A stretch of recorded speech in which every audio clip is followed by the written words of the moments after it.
आता आपण बघत मुंबई पुण्यातल्या टॉप 9 बातम्या। आदित्य ठाकरेंकडून पुण्यातील पूरग्रस्त एकता नगर भागात पाहणी दौरा। या घटनेला जबाबदार असणाऱ्यांवर कारवाई झाली पाहिजे। आमचं सरकार आलं की जे कोणी दोषी असतील त्यांच्यावर कारवाई करू, आदित्य ठाकरेंचं आश्वासन। पर्यावरणाची हानी करणारा पुण्यातील नदी सुधार प्रकल्पाला स्थगिती द्यायला हवी, यासाठी सर्व राजकीय पक्षांनी एकत्र येऊन चर्चा केली पाहिजे। आदित्य ठाकरेंच्या पुण्यातील नदी सुधार प्रकल्पाला विरोध। संत नामदेव महाराजांचा समाधी सोहळा मलेशियात होणार। नामदेव महाराजांच्या पादुका आळंदीतून मलेशियाच्या दिशेने मार्गस्थ।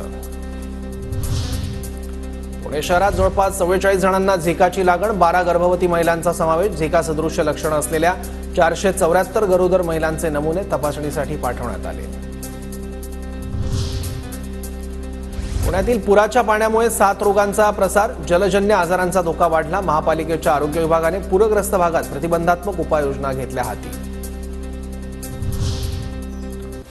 महाराष्ट्र गृहनिर्माण आणि क्षेत्रविकास प्राधिकरणाच्या पुणे मंडळातील 2,500 घरं पडून घरं विकण्यासाठी खासगी व्यावसायिक संस्थांच्या माध्यमातून प्रयत्न होणार।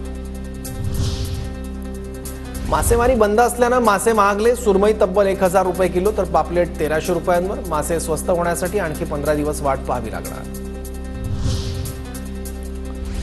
मुंबईतील फॅशन स्ट्रीटच्या कायापालटासाठी पालिकेचा आराखडा तयार। सल्लागाराच्या अहवालाच्या आधारे प्रकल्पाला अंतिम स्वरूप देण्याचं काम सुरू।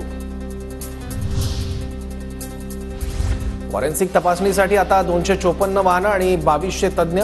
1,372 कोटींच्या तरतुदीला मंजुरी। 21 वाहनांची लवकरच खरेदी होणार।